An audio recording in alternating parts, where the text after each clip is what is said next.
Muy buenas tardes a todos. Sean ustedes bienvenidos a este curso internacional organizado por el Departamento de Relaciones Internacionales y Ciencia Política de la UTLAP y la Embajada de los Estados Unidos en México. En esta sesión inaugural tengo el gusto de presentar a nuestros invitados especiales, el embajador de los Estados Unidos en México, Christopher Landau, el doctor Santiago Nieto, titular de la Unidad de Inteligencia Financiera del Gobierno Federal, y el doctor Luis Ernesto Derbez Bautista, rector de nuestra universidad.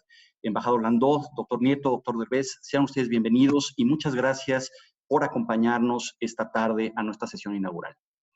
Para el desarrollo de esta sesión, cada uno de nuestros ponentes contará con una participación de 15 minutos.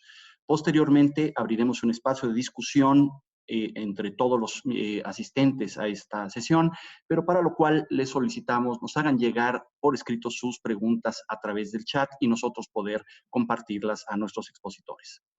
Antes de ceder la palabra a nuestros conferencistas e iniciar propiamente la conferencia, me permito compartir brevemente una semblanza de su trayectoria. En primer lugar, tendremos el gusto de escuchar al embajador Christopher Landau, quien es embajador de los Estados Unidos en México desde el 12 de agosto de 2019.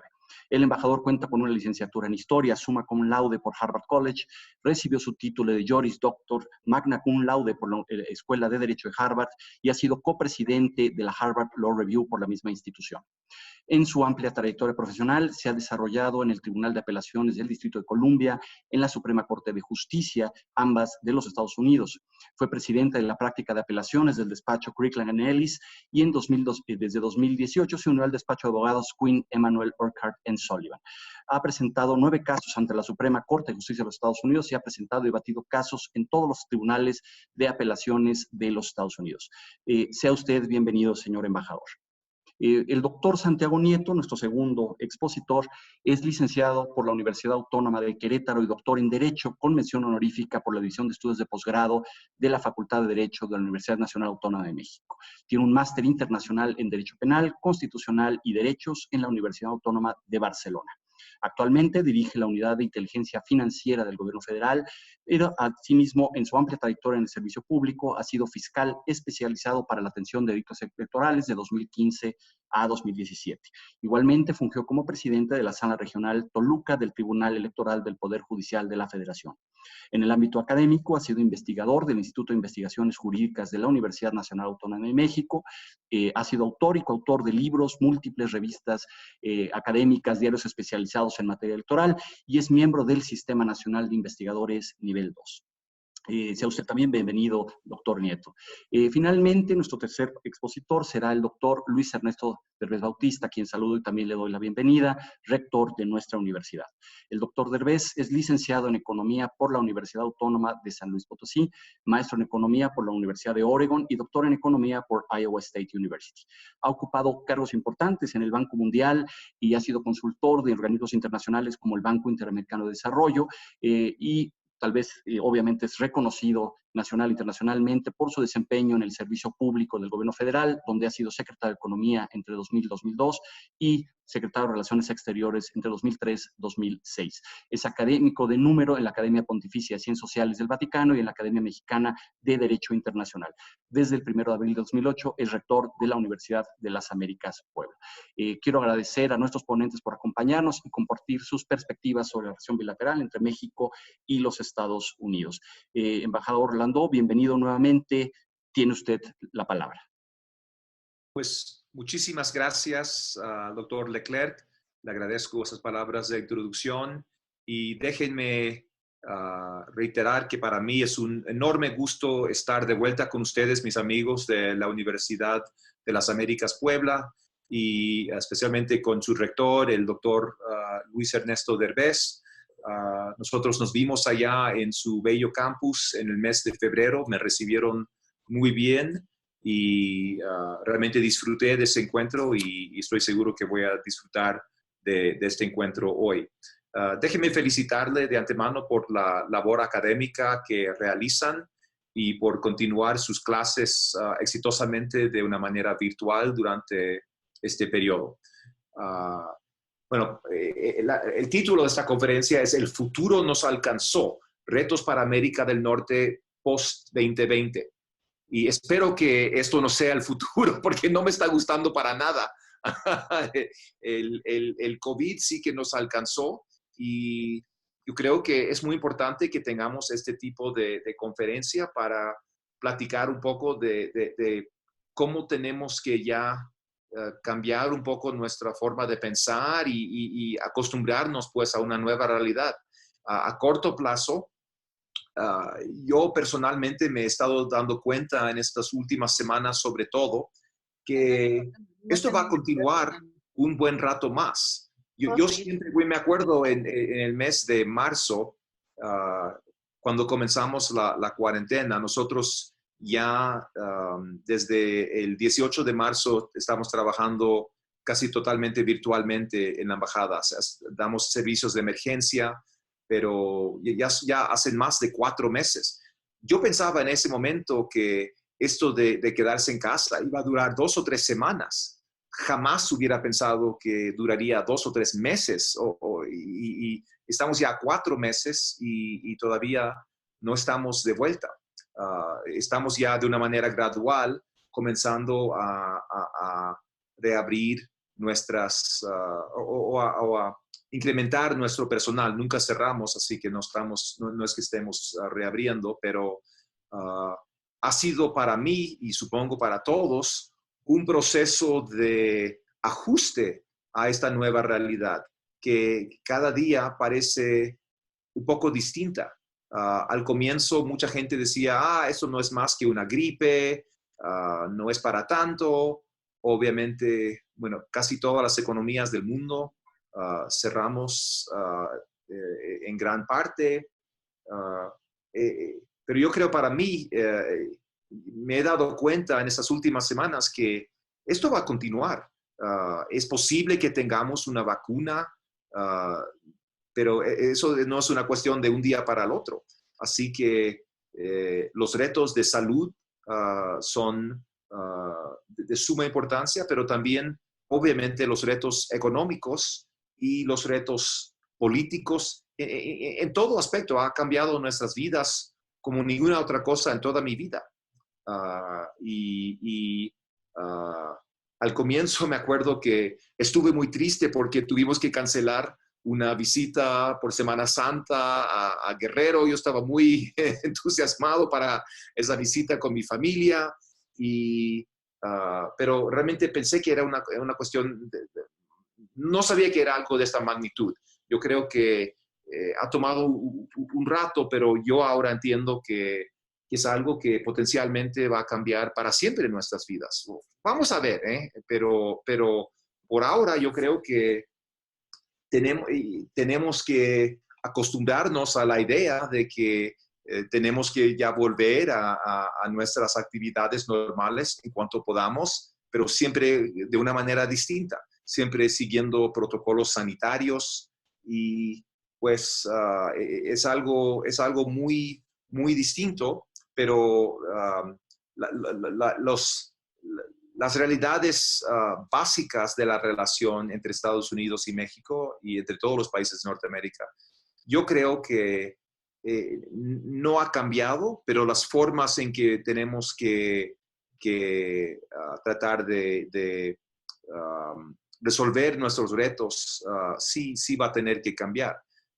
Cuando yo llegué a México el año pasado como embajador, dije que mis 3 prioridades principales son la economía, la seguridad y la migración. Y el COVID obviamente ha afectado a todos. Y va a ser interesante. Eso es el gran reto para nosotros ahora, de cómo desarrollamos, cómo vamos de aquí en adelante con ese nuevo reto. Obviamente, lo más importante en materia de economía en los últimos meses ha sido por fin la entrada en vigor del TEMEC, que nuestros presidentes se reunieron en Washington hace un par de semanas para celebrar.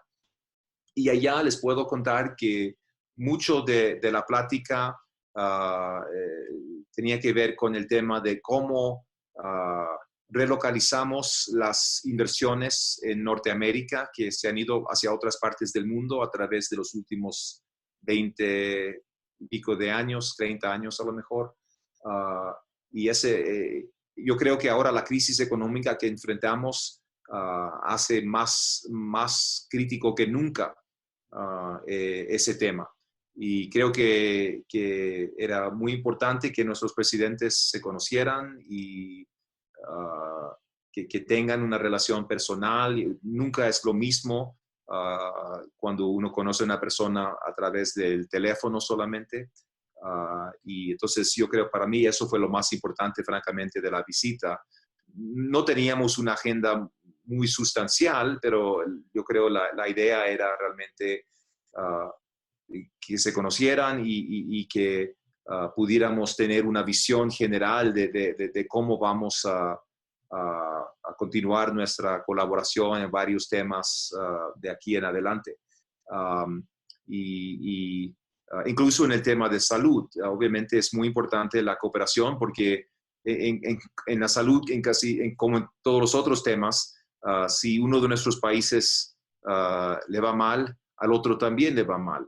Y estamos viendo ahora que la situación de salud en la zona fronteriza está bastante delicada y hemos cooperado de una manera, yo creo, muy estrecha entre nuestros países, también con Canadá, nuestra frontera terrestre con Canadá, para controlar los flujos naturales que hay en la frontera. Y porque obviamente esta es una enfermedad muy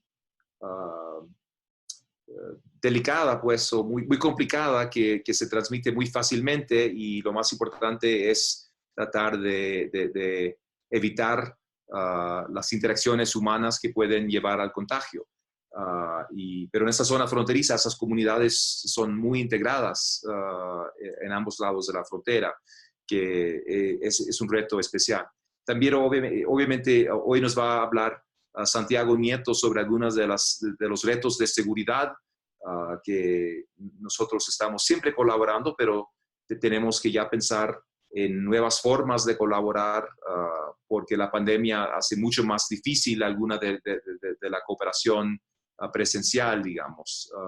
Y entonces yo creo que Santiago es una figura clave en cuanto al combate a la delincuencia organizada, al crimen organizado, por el tema de las finanzas ilegales, y nosotros tenemos una muy buena colaboración que es muy importante para ambos países. Así que en materia de economía, en materia de seguridad y también en materia de migración, creo que la pandemia subraya que es más importante que nunca tratar de controlar los flujos descontrolados de personas a través o a diferentes países y la importancia de lo que es una frontera, de un país defendiendo su soberanía, defendiendo sus fronteras. Obviamente México tiene el derecho de aplicar las normas que desea en sus propias fronteras, pero yo creo que más que nunca nos damos cuenta en la pandemia que la posibilidad de controlar la frontera es un aspecto fundamental de la soberanía de una nación. Y casi todas las naciones del mundo han controlado de una manera u otra sus fronteras y la migración, obviamente durante una situación de pandemia. Si tenemos que quedarnos todos en casa, no vamos a dejar abiertas nuestras fronteras para que entre cualquiera al país, sobre todo cuando puede estar enfermo. Así que, bueno, son retos, yo creo, muy difíciles, y mucho va a depender, yo creo, de cómo desarrollamos en el sector médico, si se encuentra una vacuna, si se encuentran tratamientos, y que no se agudice la situación y la crisis económica.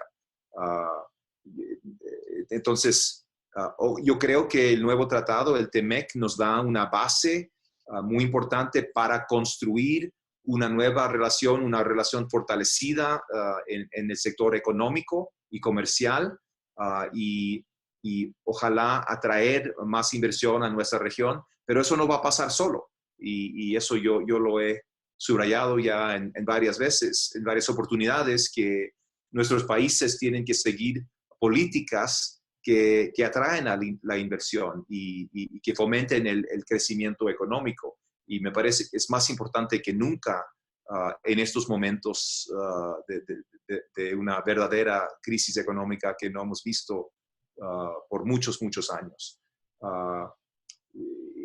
Yo creo que en las otras materias, seguridad, migración, también tenemos que seguir cooperando. Yo creo que no hay otra manera, porque si no controlamos esa situación de salud, se puede volver una muy aguda crisis política también. Puede haber disturbios y ya hemos visto algo en nuestro país. Obviamente hemos tenido unas semanas bastante difíciles en este último mes, pero puede pasar en todas partes, porque es un momento, yo creo, de gran incertidumbre mundial.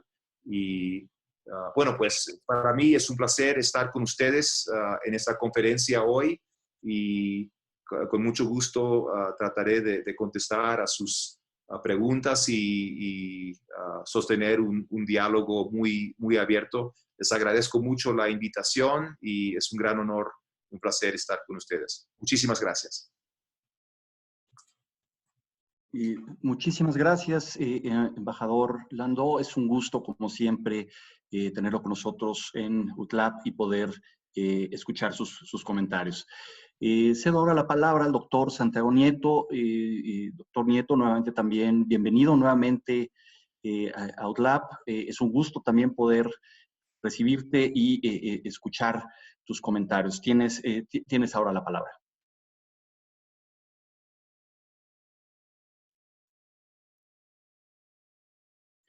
Y parece que tiene el micrófono apagado.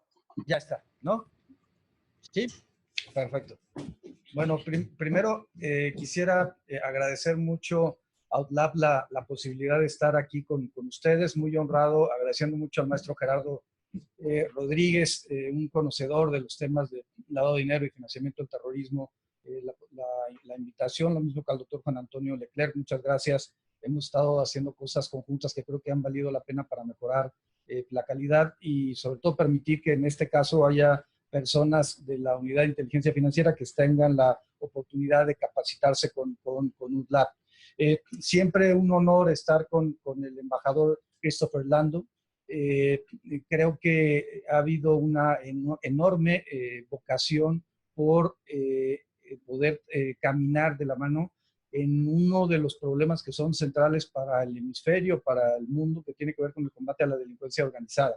Yo reconozco en el embajador Landó no solamente esa capacidad, esa calidad humana, ¿sí? Esa capacidad intelectual, la identificación conceptual de qué es lo que tenemos que hacer, que es combatir las estructuras financieras de los grupos delincuenciales, más la corrupción que les da protección en el ámbito particularmente local, pero también federal o estatal. Y bueno, siempre el compromiso y el apoyo que hemos recibido de todas las agencias norteamericanas para cumplir con nuestra función. Al final del día, el combate a la delincuencia organizada solamente lo vamos a poder hacer de manera supranacional, en virtud de que la delincuencia organizada, particularmente el cártel Jalisco o el cártel del Pacífico, son supranacionales. Y bueno, por supuesto, el doctor Luis Ernesto Derbez, muchísimas gracias, doctor Derbez. Siempre debo decir que cito frecuentemente algunas de las frases escuchadas que respecto a cómo medir la calidad de los gobiernos y a qué es lo que no debemos de hacer, ¿no? Sobre todo, no ser irresponsables, no ser superfluos y bueno, siempre la posibilidad de debatir y de poder intercambiar ideas con el doctor Ernesto Derbez siempre ha sido maravilloso. Ahora, agradeciendo por supuesto el convenio con UTLAP, agradeciendo que haya un grupo de colaboradores de la UIF teniendo esta oportunidad de capacitarse en este curso ejecutivo del futuro nos alcanzó. Me gustaría, digamos, dividir mi exposición en tres partes. La primera parte tendría que ver con algo de lo que ya había mencionado el embajador, cómo nos afectó en la forma de entender pues las actividades institucionales, incluso la vida, esta pandemia del COVID-19. Lo primero que diría es, GAFI y Gafilat han emitido una serie de documentos para efecto de, no sé, denominaron no paper, para efecto de poder tener una primera aproximación a la dinámica de cómo el COVID-19 impactó a los mecanismos tradicionales de lavado de dinero y a los temas vinculados con la seguridad. Ambos documentos eran simples primeras aproximaciones respecto a lo que íbamos a encontrar. Y de hecho, como se ha reconocido por parte de GAFI, por parte de los otros organismos internacionales, hemos estado apenas generando las primeras tipologías, las WIPs del mundo, para poder entender cómo ha habido una transición del delito cometido en el espacio físico hacia el delito cometido en el ámbito cibernético. En ese tenor, digamos, quisiera enfocarme en una segunda parte en los indicadores sociales. ¿Qué indicadores sociales estamos detectando respecto al COVID? El primero tiene que ver con el incremento en los préstamos y empeños. Solamente en la Ciudad de México, de marzo a mayo de 2019, hubo 41,000 empeños o préstamos. En esa misma etapa, durante el año 2020, encontramos 81,000 para la Ciudad de México, es decir, se duplicó en la Ciudad de México el número de empeños y el número de préstamos que se estuvieron desarrollando. Si lo hacemos a nivel estado, vamos a encontrar que 22 de las 39 entidades federativas repiten el mismo parámetro, es decir, la gente está pidiendo préstamos en el ámbito no financiero, sino en el ámbito de los sujetos obligados por actividades vulnerables, es decir, casas de empeño, prestamistas, y por otro lado está empeñando sus cosas. ¿Qué quiere decir esto? Pues evidentemente que la solvencia económica se agotó y que un grupo importante de la población mexicana está acudiendo al empeño y acudiendo al préstamo. Hay que recordar que en términos de la Ley de Prevención del Lavado de Dinero solamente se dan avisos cuando el préstamo o el empeño es mayor de 141,000 pesos. Eso significa que los préstamos o empeños menores a esa cantidad escapan al radar de la UIF y por supuesto pueden contarse por miles. Ahora, el punto con esto es que es un riesgo, porque vamos a estar viviendo un proceso donde de estar viviendo un modelo de economía buscando ser formal. Como sabemos, solamente el 37% de la economía de México se encuentra bancarizada y solamente tenemos 43% de economía en el sector formal. Esto significa que el 57% de la economía se mueve en el ámbito de la informalidad.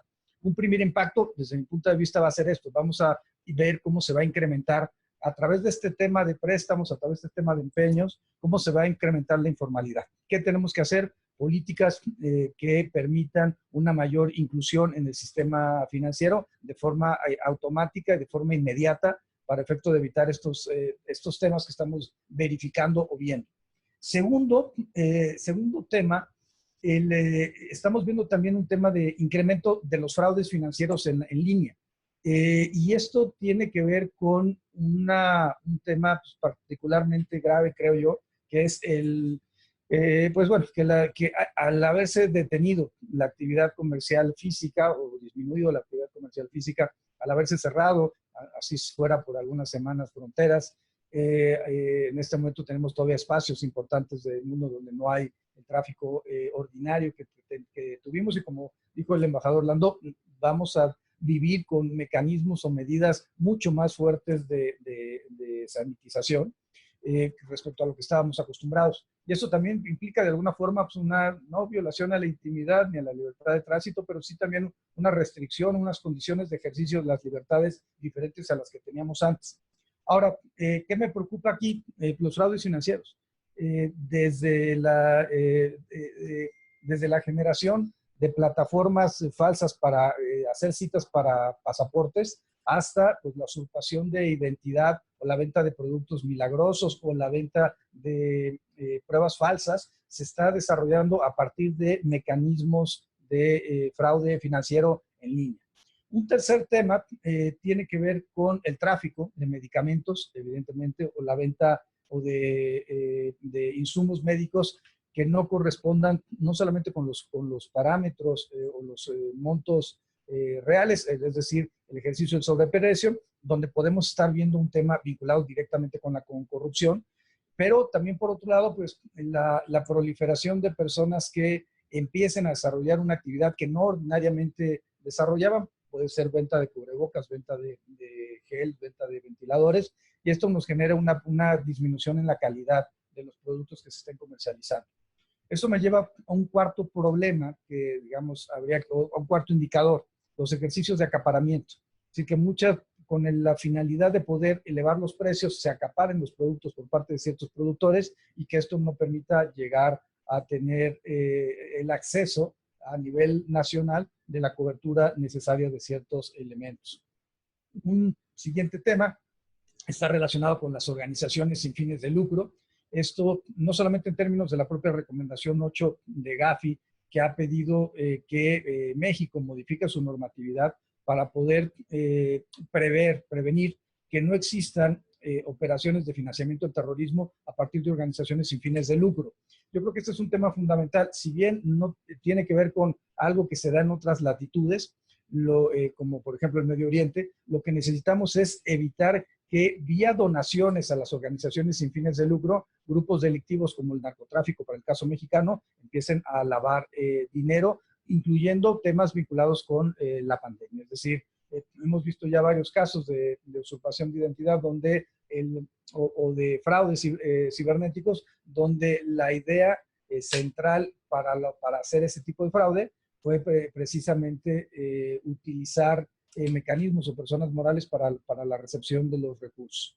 Me voy al siguiente punto, y es que Policía Cibernética ha detectado un incremento del 117% en la actividad de pornografía infantil, y se ha aumentado también los temas vinculados con comercialización o prostitución forzada en línea.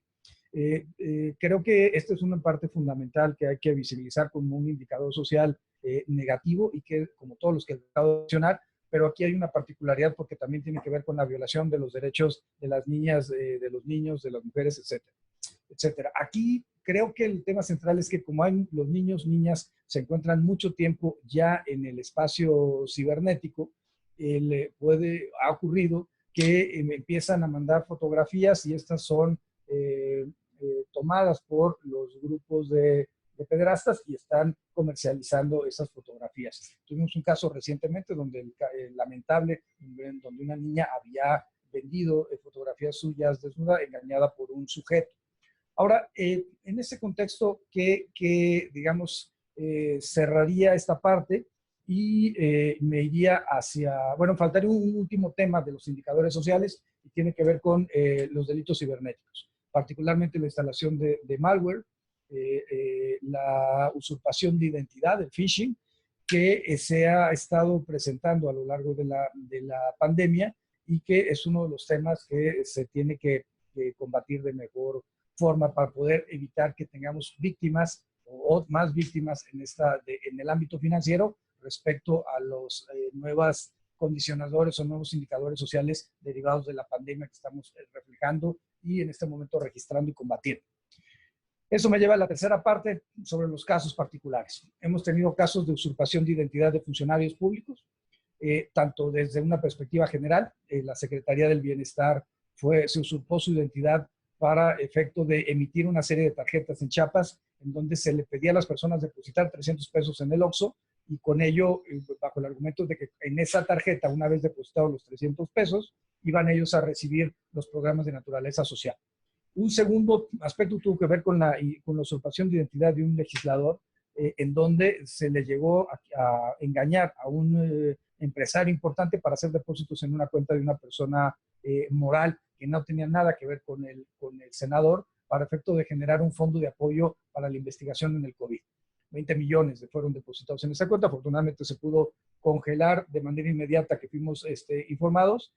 Por eso finalmente sirve el bloqueo de cuentas también, para hacer este tipo de detecciones inmediatas y no esperar a todo el proceso penal para efecto de poder tener un beneficio por parte de una reparación del daño hacia las víctimas.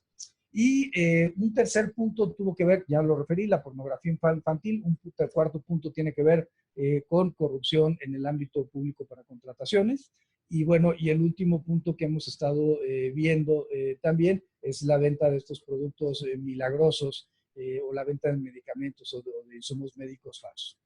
Cierro la parte. La pregunta es hacia dónde nos estamos encaminando.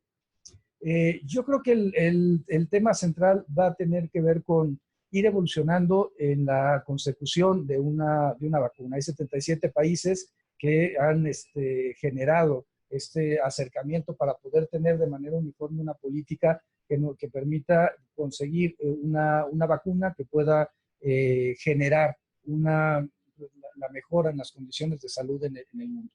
Segundo, creo que tenemos que empezar a reflexionar respecto a los modelos de comportamiento social y, por supuesto, sin nunca, bajo ninguna circunstancia, limitar el ejercicio de las libertades básicas. Creo que una de las características de las democracias contemporáneas tiene que ver precisamente con eso, con el ejercicio de las libertades, con la defensa de las libertades individuales de cada una de las personas que componen el componente social.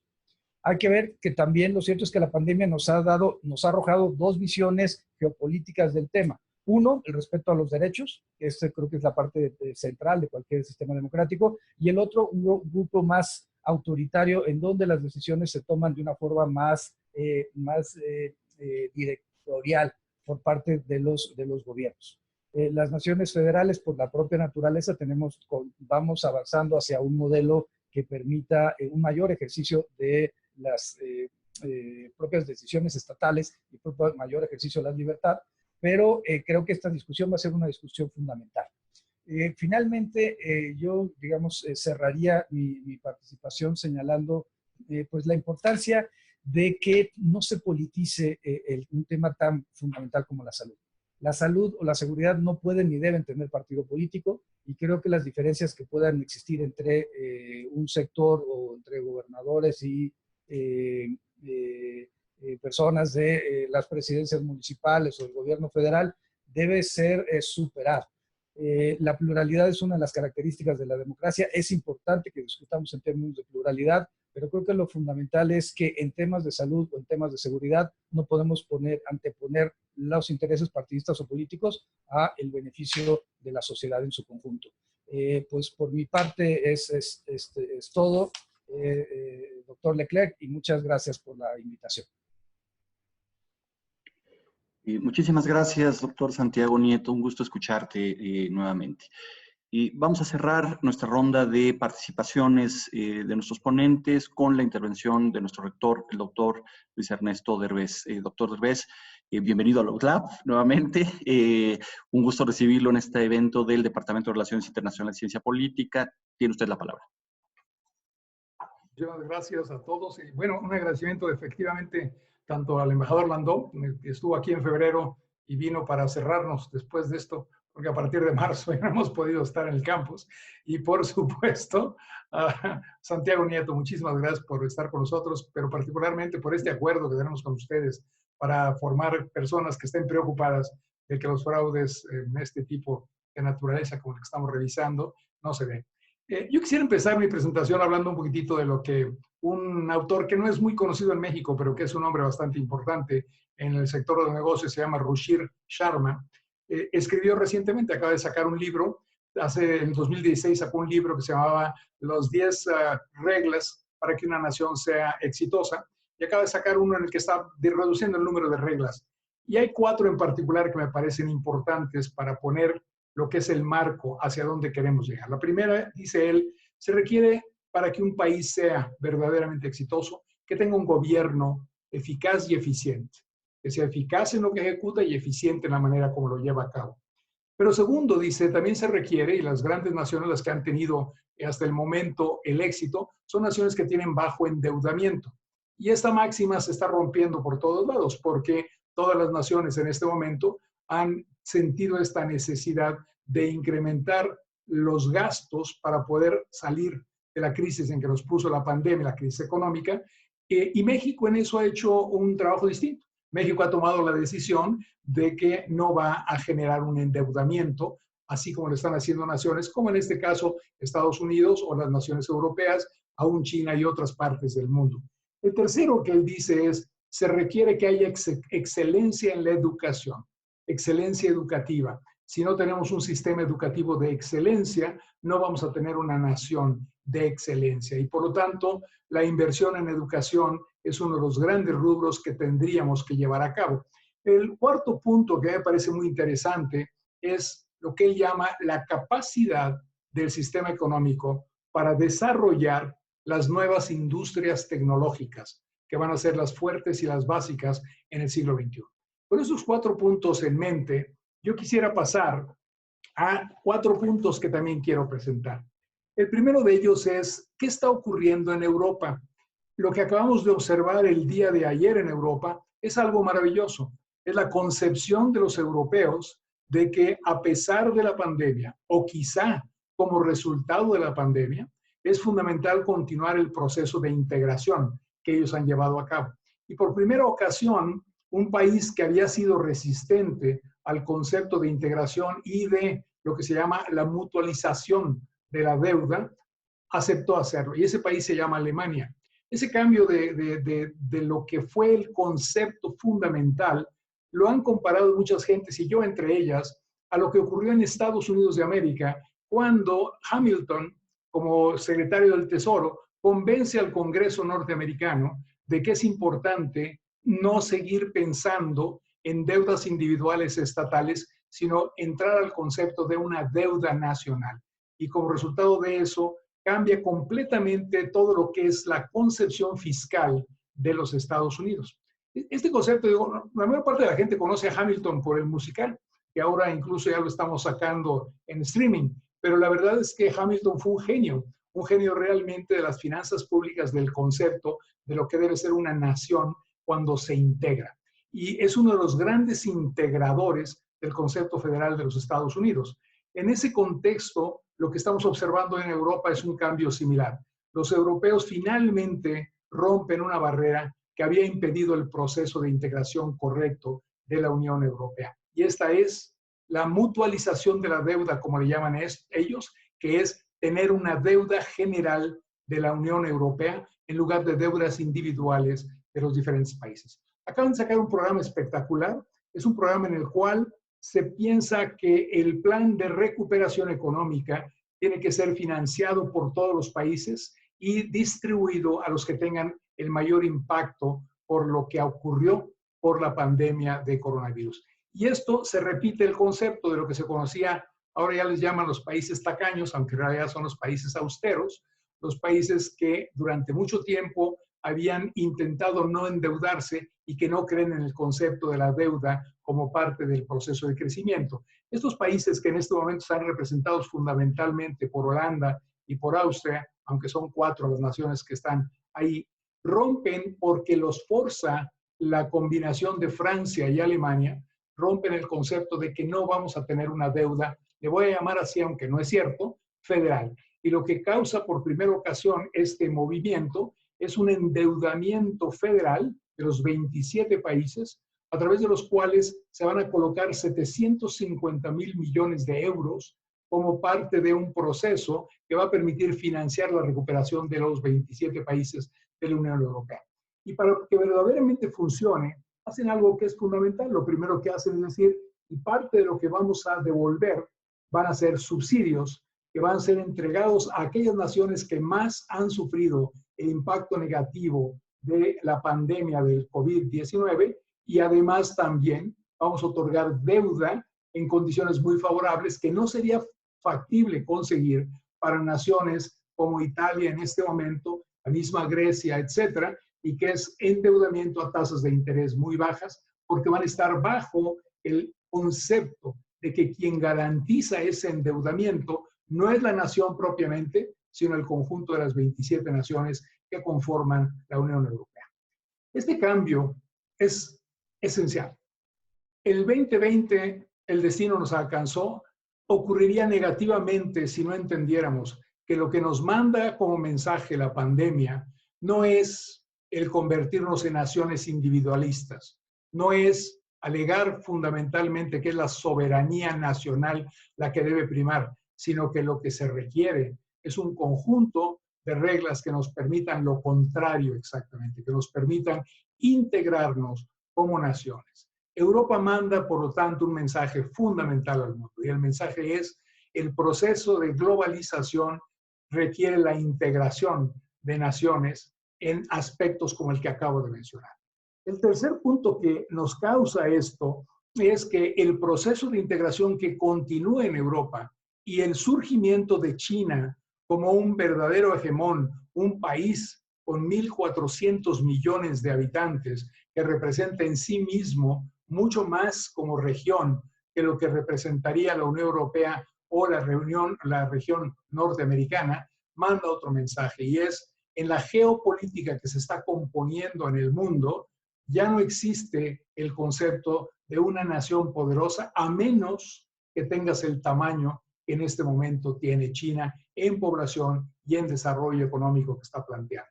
Y eso manda para nosotros en nuestra región un mensaje que tenemos que revisar otra vez: América del Norte. El TEMEC es un pequeño paso en lo que estamos planteando. El TEMEC es simplemente algo sencillo que nos dice: tenemos que buscar la manera de integrarnos más. Si queremos ser verdaderamente naciones exitosas, tenemos que integrarnos como región. Tenemos que entender que lo único que permitiría a países como México, Estados Unidos y Canadá, en esta nueva composición geopolítica que se está integrando, tenemos que construir algo fundamental. Y esa construcción es la construcción de la región América del Norte como una región que se integre y que tenga políticas comunes en muchos sentidos que no hemos logrado llevar adelante. El embajador hace un momento mencionaba varias cosas que van a ser fundamentales en la discusión entre México, Estados Unidos y, por supuesto, nuestro vecino mucho más al norte, Canadá. Y estas son cosas como: ¿qué política migratoria común vamos a tener que plantear en la región si verdaderamente queremos integrarnos como una región? No es correcto. El embajador dijo algo que es correcto, pero que no es correcto en el largo plazo. El embajador dijo: cada nación tiene el derecho de definir su propia política soberana de migración. Pero yo aquí lo que quiero decirles a ustedes es que, en mi opinión, lo que necesitamos es pensar una política migratoria común.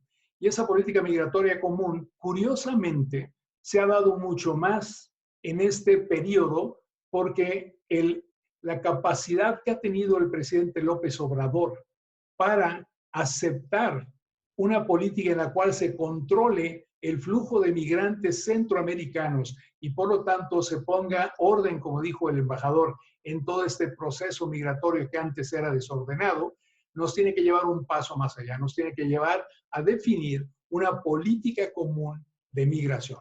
Pero esto representaría cosas muy complicadas en el corto plazo. Lo complicado en el corto plazo sería: si tengo una política migratoria común, quiere decir que tengo una política migratoria común dentro del área y de la región.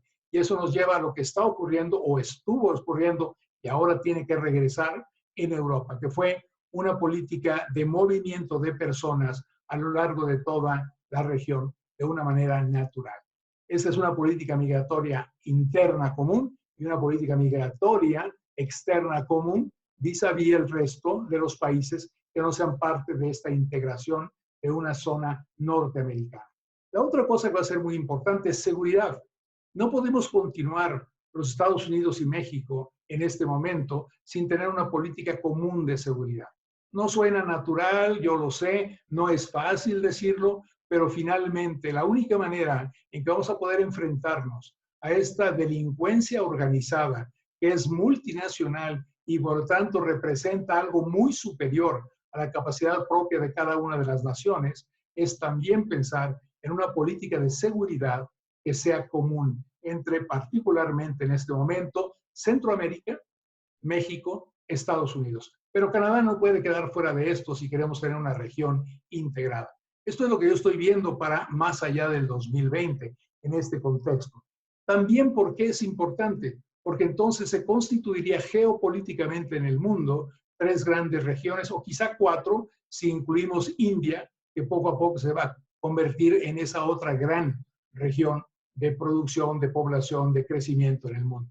Y sería China, sería la región de América del Norte y sería sin duda Europa, junto con la posibilidad de que India vaya creciendo e integrándose en otro gran bloque que se vaya constituyendo en el mundo. Pero hacia allá vamos, y esto es lo que tenemos que pensar los norteamericanos, es decir, quienes somos los habitantes de Canadá, Estados Unidos y México en este momento. Y pensar qué hacemos con Centroamérica tiene que ser una visión común de estas tres naciones respecto a la suerte de nuestros ciudadanos vecinos en Centroamérica. ¿Qué va a pasar con eso? Bueno, pues entonces nos obliga este 2020 y la pandemia que nos obligó a llevar a esto a pensar. Por ejemplo, se ha mencionado, y ahorita yo veía en el chat preguntas, ¿qué pasa con las vacunas? Bueno, lo que tiene que pasar es, si tenemos una política de salud común, tendría que ser también un proceso integrado entre las tres naciones. ¿Cómo defendemos en ese contexto también el concepto de salud? Salud, educación, migración, seguridad, son los cuatro grandes aspectos que tendríamos que discutir. ¿Y por qué no? Y esto es lo más complicado, pensar en una política común desde el punto de vista de un presupuesto común para el proceso de integración de estas tres naciones. Este concepto tiene que ser lo que nos pueda ayudar a resolver la problemática que estamos enfrentando hasta el día de hoy.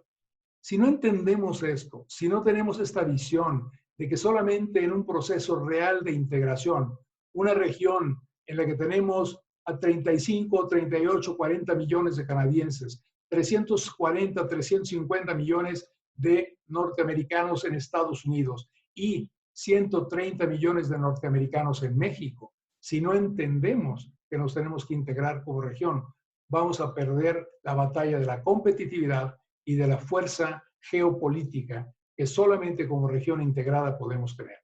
No es fácil, es la parte que nos dificulta, pero el mensaje de la pandemia es: o te integras, o resuelves de manera común, o vas a quedar reducido a no ser algo importante en el concierto de naciones en el futuro. Solamente así vamos a poder competir tecnológicamente, educacionalmente, en salud, en desarrollo, en verdadera situación en la cual haya equilibrio entre regiones como América del Norte, Europa, China, India. Y sí, tendremos que pensar juntos qué hacemos con Centroamérica y Sudamérica, que sería la parte natural de la región americana para todos nosotros. Esto es lo que yo pienso que es el futuro y hacia dónde vamos. Ojalá y lo podamos lograr. Muchas gracias.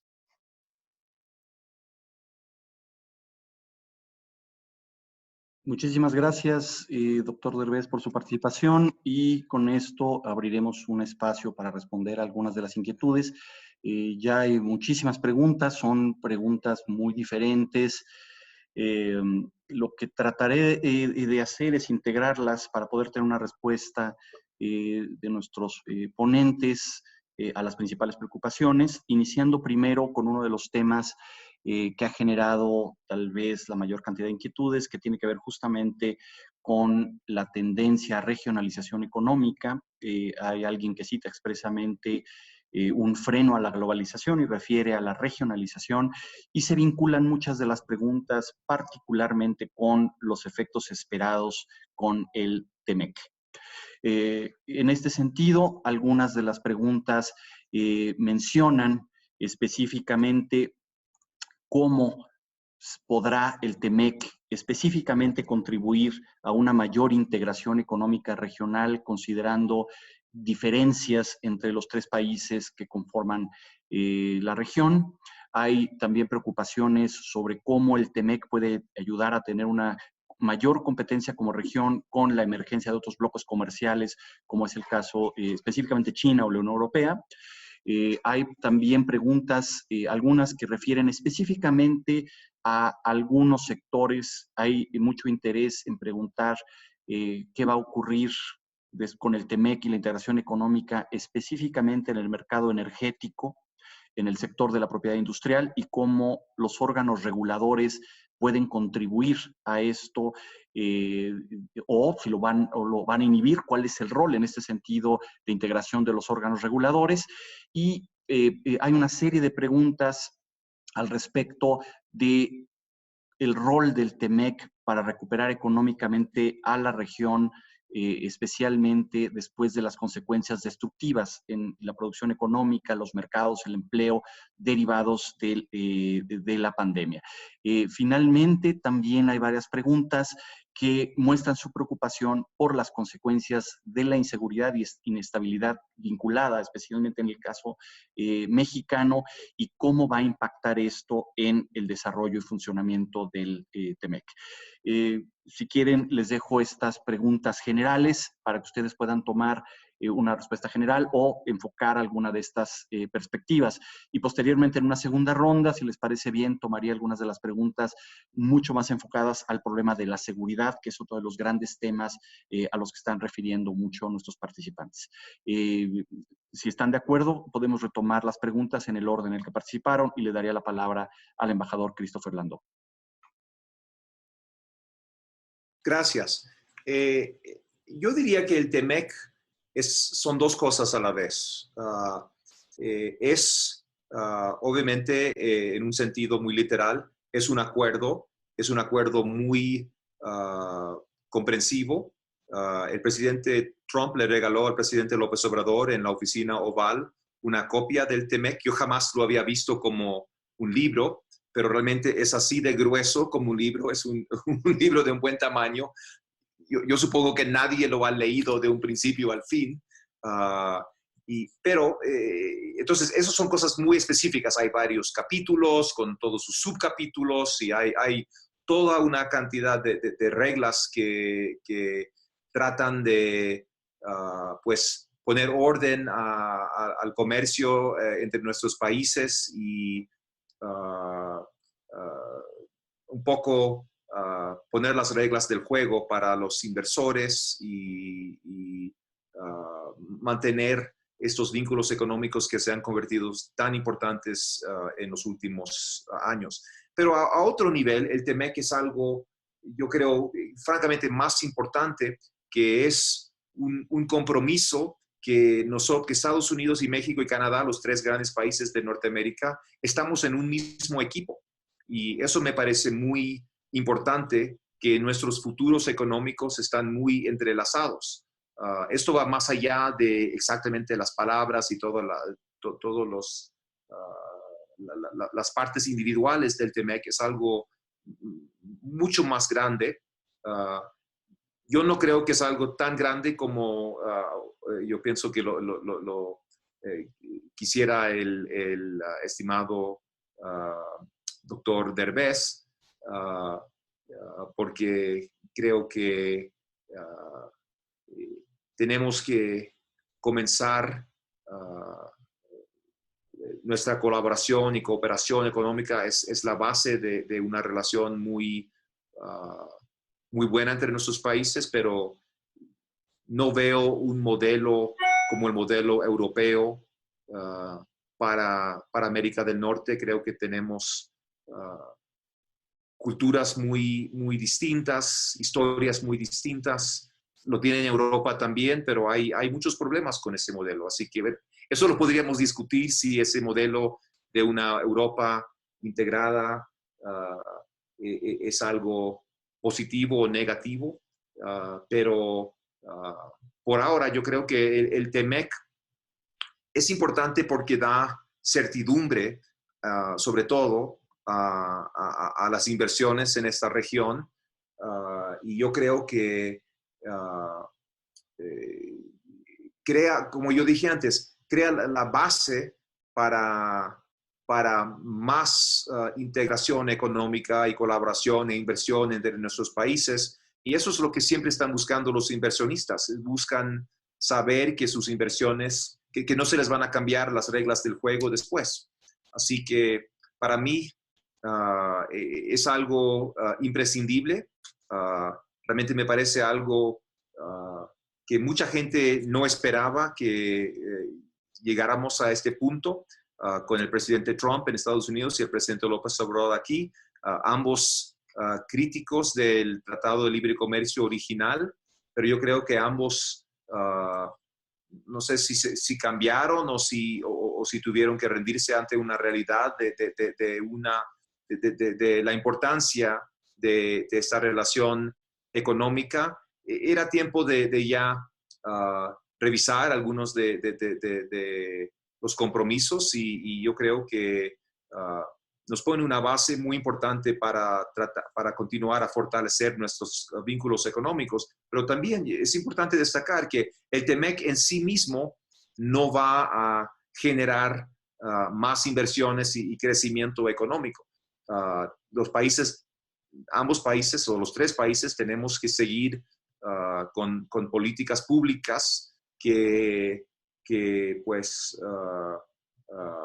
facilitan el crecimiento dentro del marco creado por el TEMEC, pero el TEMEC no es una varita mágica tampoco que de repente nos va a traer a todos prosperidad, pero sin el TEMEC yo creo que hubiera sido mucho más difícil para nuestros países llegar a ese punto. Gracias. Muchísimas gracias, embajador. Doctor Santiago Nieto, por favor.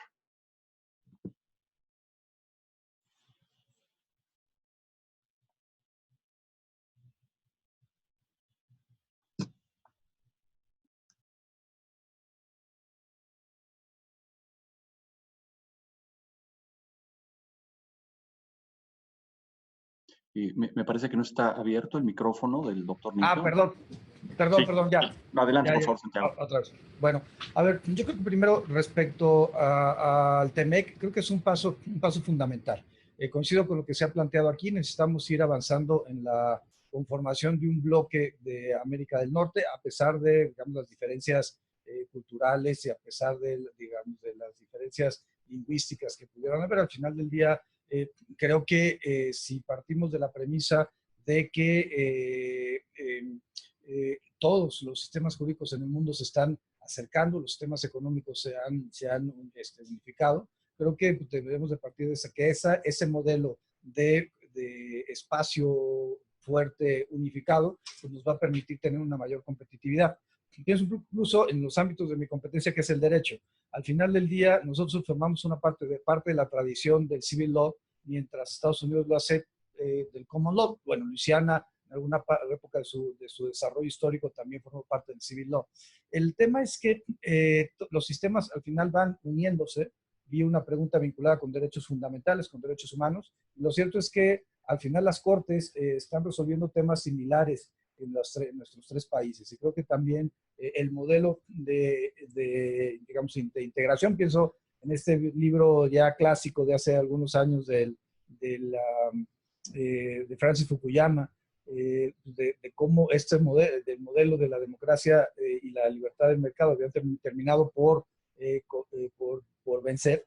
O pienso en estas nuevas reflexiones, a pesar de todas las críticas, los textos de Pinker o el texto de Rosling, cuando hablan de que pues, al final del día, por todas las críticas que tengamos al mundo contemporáneo, lo cierto es que vamos avanzando en la mejora de nuestras calidades de vida a nivel global poco a poco y con diferentes, por supuesto, desarrollos. Pero todos los países tienen personas desarrolladas a niveles económicos altos, medios y bajos. Lo que necesitamos hacer es que todos se vayan corriendo hacia el mismo sitio. Ahora, había dos preguntas que quisiera que escuché, una relacionada o las leí, mejor dicho, una con qué se puede hacer en caso de que vengan las vacunas. Lo que hace la UIF es generar modelos de riesgo. Recibimos anualmente más de 9.8 millones de reportes del sistema financiero por actividades relevantes, de más de $7,500, más de 590,000 reportes de operaciones inusuales cuando se rompen los perfiles transaccionales de los usuarios o clientes, más de 5,200,000 avisos del sector no financiero. Y ante la imposibilidad de poder manejar toda esa información de manera manual, humana, lo que hacemos es modelos de riesgo. Y lo que tenemos que hacer a partir de modelos de riesgo es detectar ciertos parámetros o indicadores que nos permitan calificar una conducta o un reporte que haya sido recibido como algo relevante.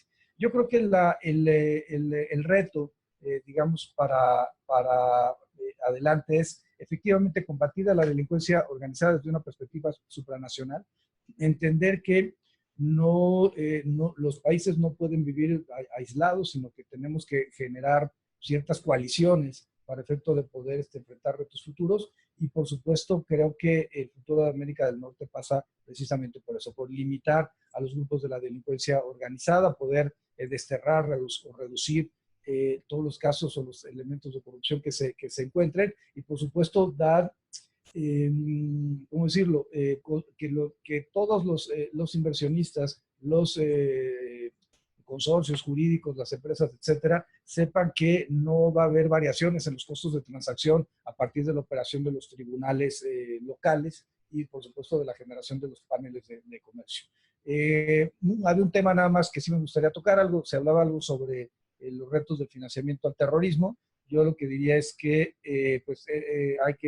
hemos estado en la Evaluación Nacional de Riesgo planteando los temas de financiamiento al terrorismo, de lavado de dinero, y a pesar de que encontramos que existen evidentemente amenazas, nuestras vulnerabilidades son mayores, evidentemente en el lavado de dinero que en los temas de financiamiento al terrorismo, aunque por nuestra situación geográfica es una prioridad generar políticas públicas, conocimiento, capacitación sobre estos temas para evitar que pueda utilizarse en nuestro país con alguno de estos grupos. Por mi parte es todo. Muchísimas gracias, doctor Santiago Nieto. Doctor Derbez, tiene usted la palabra. Muchas gracias. Bueno, yo creo que estamos platicando de cosas que son muy parecidas. Cuando el señor embajador hace referencia a algo que es cierto, es el TEMEC.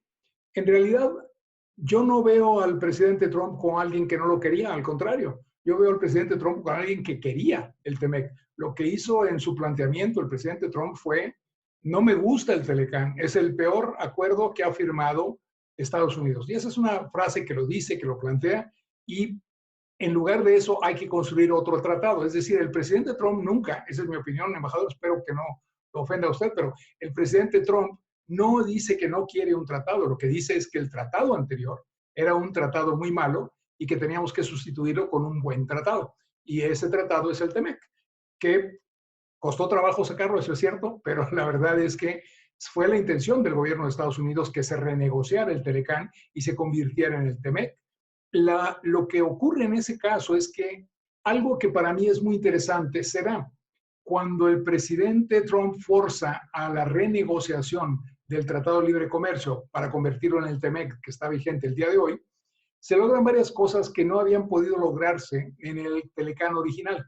Una de ellas, que es muy importante para mí, es la cuestión laboral, la manera como se va a crear ahora una serie de condiciones laborales que acercan en gran medida la situación laboral que debería ser la ideal en una región como la región norteamericana. Desde tanto el pago que se tiene que hacer en número de sueldo y salarios en ciertas industrias y el porcentaje y demás, que impulsa verdaderamente una equiparación entre los sueldos que se pueden pagar en este tipo de industrias, que son globales en México, en Estados Unidos y en Canadá, pero también una mayor integración, una mayor generación de producto de valor agregado dentro de la región. Ahí estamos viendo nosotros cosas que son positivas, cosas que están creando condiciones en las cuales mejora la integración de Estados Unidos, México y Canadá. Y otro planteamiento que no es en el TEMEC, pero que se genera por yo voy a llamarlo de esa manera, la manera tan fuerte como el presidente Trump pide la cooperación de México para resolver el problema de la migración desordenada, y hace un planteamiento muy claro del tipo de migración que se tiene que llevar a cabo. Y en ese contexto, algo que me tocó a mí estar negociando durante casi 4 años, que era ese acuerdo migratorio que estábamos tratando de plantear entre México y Estados Unidos en la época del presidente Fox, logra algo que no pudimos lograr nosotros, logra imponer, y perdón que no use el término, yo eso es lo que creo, logró imponer una política común migratoria con respecto a los centroamericanos. Y en ese contexto, creo que estamos viendo otro paso que puede ser aprovechado para hacer un planteamiento que nosotros en la época de Fox nunca pudimos hacer, y que era cómo establecemos una política migratoria común entre México y Estados Unidos. Yo creo que Canadá se integraría a esa política sin ningún problema. Esos son cambios que se han ido dando, que se han ido logrando en este nuevo contexto. La pandemia, el año 2020, nos empuja todavía más a buscar ese tipo de acuerdos. Desde lo que mencionó el doctor Nieto, que es este concepto de una seguridad que está siendo amenazada de manera común en Estados Unidos, en México, en Canadá, por los grandes grupos delincuenciales que son ya realmente multinacionales, si lo queremos llamar así, hasta el contexto muy importante de cómo podríamos tener una política común para precisamente tratar de detener a estos individuos. Usted, embajador, mencionó en alguna reunión, no estoy muy seguro ya la fecha, pero por ahí de principios de año, en alguna reunión que hubo de estas de seguridad con los estados y demás, que se hablaba mucho, pero se hacía poco. Y yo creo que lo que estamos planteando aquí es precisamente cómo hacer mucho y hablar menos. Es decir, hacer un planteamiento de una política común de defensa de las fronteras de la región norteamericana en cuestiones de seguridad contra estos grupos delincuenciales. Porque todos sabemos que las armas proceden de acá, las drogas de allá, pero lo que tenemos que pensar es quitarnos esa cultura de quién, por qué y cómo, y buscar una cultura de cómo ambas naciones, y ojalá Canadá integrado también, podemos pensar en una política común de seguridad y de control a este grupo delincuencial, porque finalmente la soberanía de México está siendo retada más por grupos internos que están integrados multinacionalmente en cuestión delincuencial que por todo lo demás que podamos plantear. Entonces, yo creo que ahí también estos conceptos de soberanía que son muy antiguos, que seguimos todavía utilizando de una manera que deberíamos cambiar, nos obligaría a evolucionar. Y en verdad creo que la pandemia nos está mandando ese mensaje que es, ¿quieres combatir la pandemia? Vete a el río Bravo y ve lo que está pasando en ambas fronteras del río Bravo.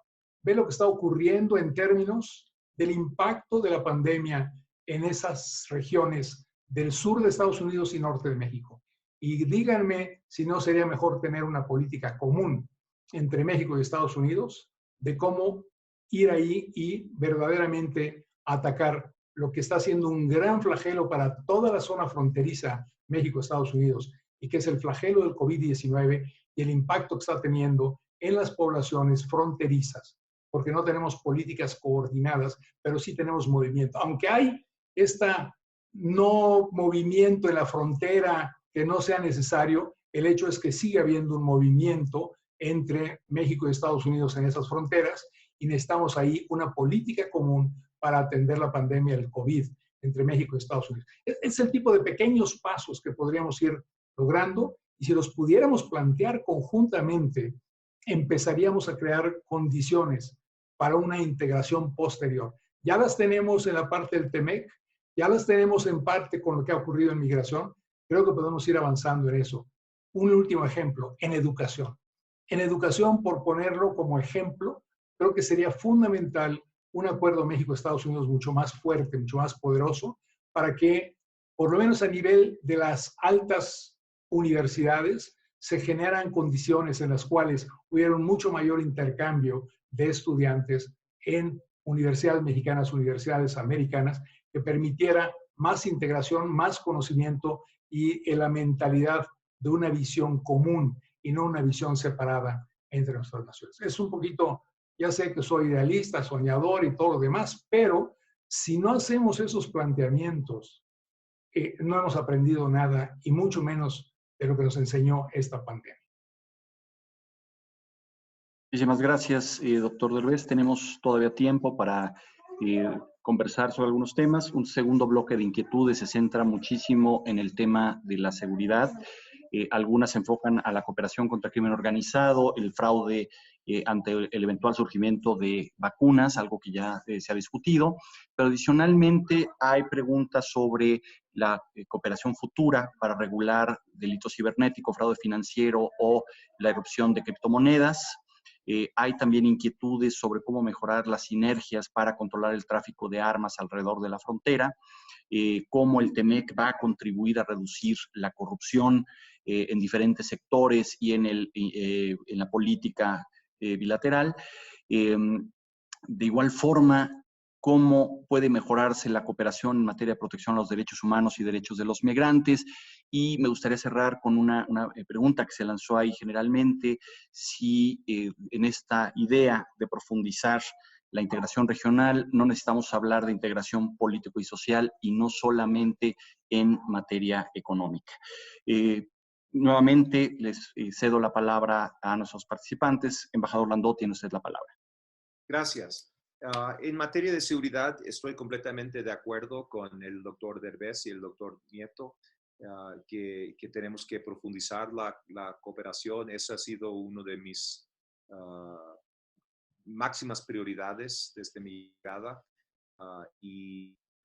Porque creo que muy bien se dijo que ya no podemos estar siempre más preocupados por quién tiene la culpa, si es la culpa de nosotros por las armas y el dinero, o la culpa de ustedes por las drogas que llegan a nuestro país. Realmente estos son problemas son fundamentales para nuestras sociedades y no vamos a tener oportunidad de poder tener crecimiento económico si hay un desastre en materia de seguridad y el narcotraficante se vuelva tan poderoso.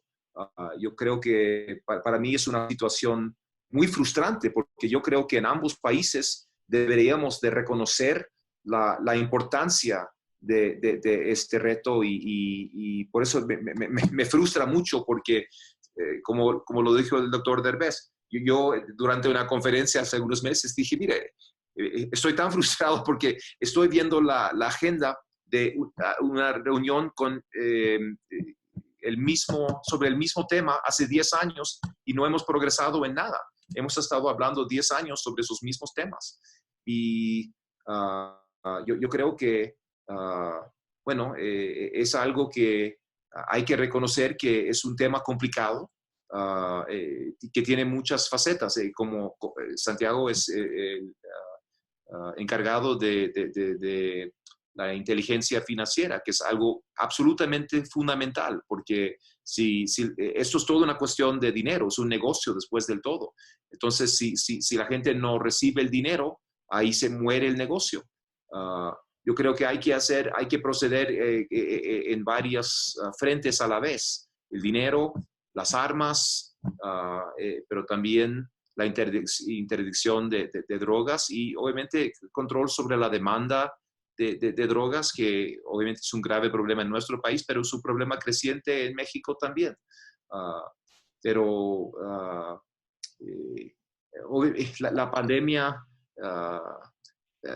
no ha ayudado porque todos nuestros, bueno, nos ha hecho mucho más complicado la cooperación, que estábamos ya con varios programas. Nuestro fiscal general vino a México 2 veces a comienzo de año y esto pues nos ha demorado un poco la pandemia, pero para mí es algo absolutamente fundamental porque, como siempre digo, ninguno de nuestras acciones puede ser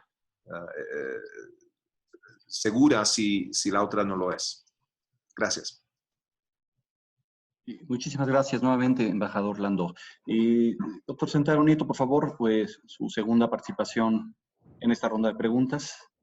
Sobre los temas de seguridad. Bueno, algo que he sostenido en otras ocasiones es, primero, una estrategia de seguridad no puede pensar solamente en el combate a los líderes, a los narcomenudistas o a los sicarios. Digo, es importante combatir el sicariato, pero si no se combaten las estructuras financieras, se va a seguir pagando a las personas que van a sustituir a los sicarios y a los narcomenudistas y no vamos a avanzar. Segundo, se requiere combatir la corrupción política que protege y que genera estos grupos, sobre todo a nivel local. Se requiere combatir la corrupción judicial, ministerial y policial que les genera halos de protección desde los juicios de amparo al no ejercicio de la acción penal, o simple y sencillamente la mala integración de las carpetas, y finalmente se requiere romper la base social. Yo creo que coincido con algo que ha dicho el embajador, que es profundizar la cooperación internacional. El GANSEG es un ejemplo, el grupo de alto nivel en materia de seguridad. Hay un subgrupo sobre lavado de dinero que me toca a mí llevar la Secretaría Técnica por la posición de la Unidad de Inteligencia Financiera. Y ahí lo que hemos hecho es, uno, mostrar las tipologías que se están presentando. Por ejemplo, hemos tenido casos de fraudes financieros de personas de nacionalidad nigeriana en Estados Unidos que utilizan a México como puente para mandar el dinero a Nigeria, y hemos podido recuperar el dinero hacia las víctimas norteamericanas y en caso también de víctimas mexicanas. Segundo tema, pues el intercambio de información desde la perspectiva formal, pero desde la perspectiva informal también es relevante para poder generar mejores casos. Tercero, algo que nos ha dado mucho resultado, los task forces, la idea de tener grupos de trabajo para poder intercambiar información y generar casos.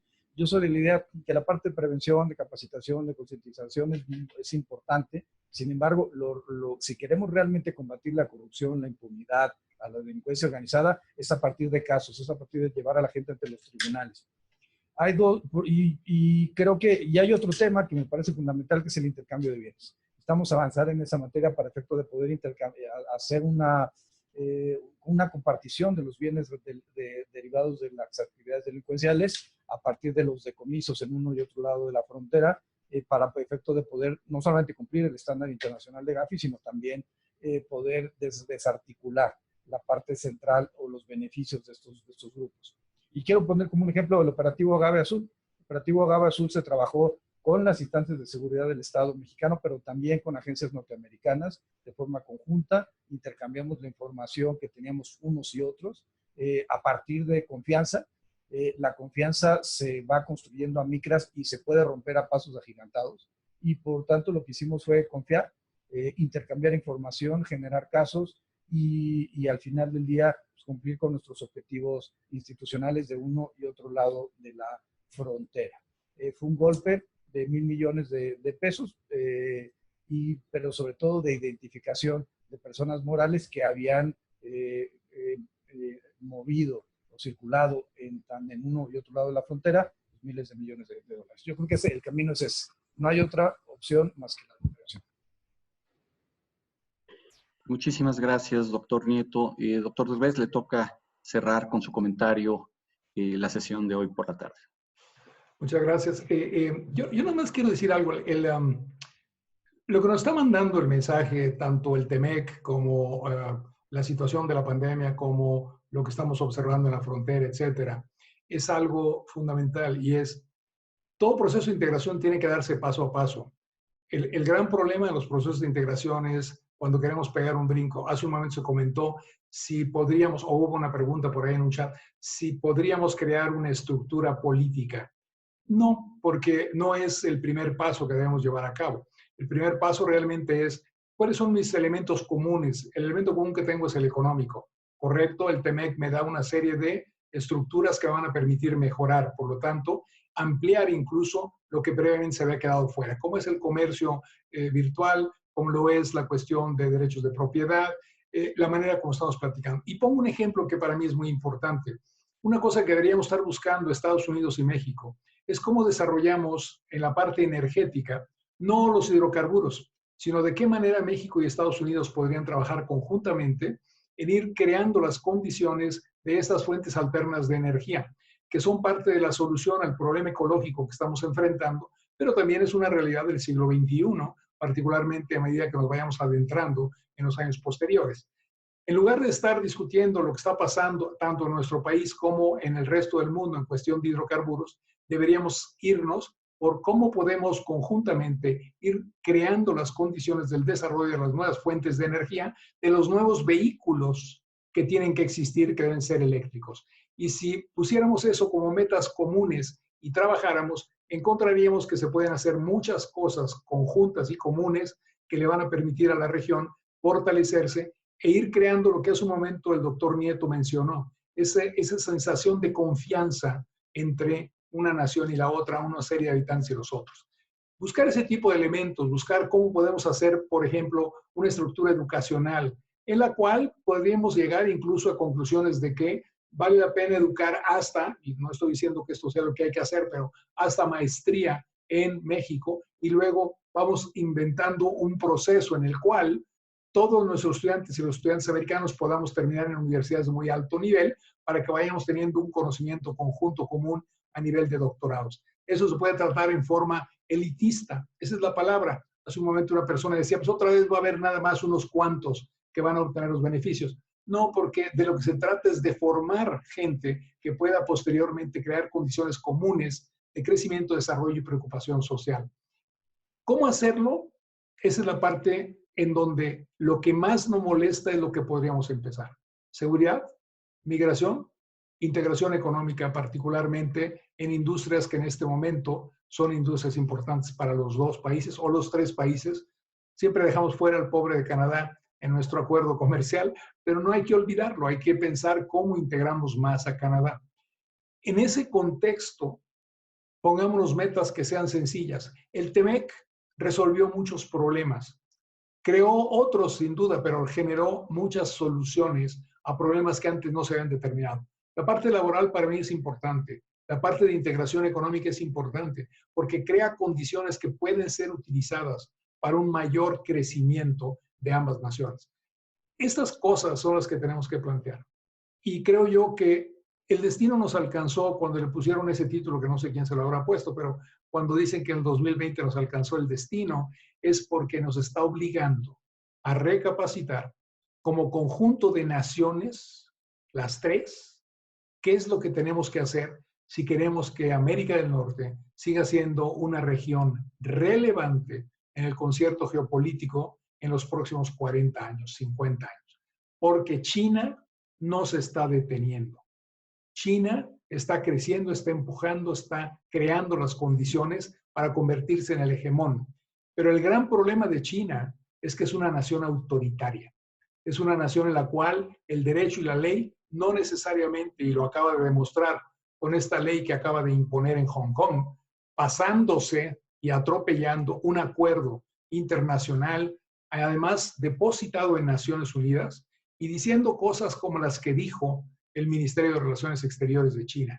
Lo que dijo fue, ese acuerdo que se firmó allá en los años de Margaret Thatcher es un acuerdo histórico, pero no tiene ninguna validez hoy. Es decir, China es un país que no respeta los principios de la justicia y por lo tanto la ley, la legalidad. Tenemos entonces que crear región como América del Norte, una región democrática que pueda seguir siendo una buena socia de la Unión Europea en defender esos valores que son fundamentales de la libertad individual, del respeto a la ley y de la generación de crecimiento, tecnología y ojalá una mejor distribución para todos los habitantes. No sé si se pueda, a lo mejor es un sueño, pero es algo en lo que yo creo y que creo que tenemos que impulsar. Muchas gracias a todos. Muchas gracias, señor Leclerc. Y pues bueno, hemos llegado al final de esta sesión. No me queda sino agradecer al embajador Landó, al doctor Nieto, al doctor Herrés por su exposición, sus comentarios. Fue un verdadero gusto tenerlo con nosotros para inaugurar nuestro curso.